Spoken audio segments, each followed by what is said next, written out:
2081 साल 11 महिना 20 गतेको सिन है हजुर।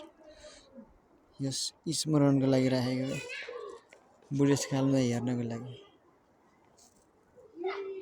यो चाहिँ जनचेतना आधारभूत विद्यालय ओखलढुङ्गादेखि खिचेको।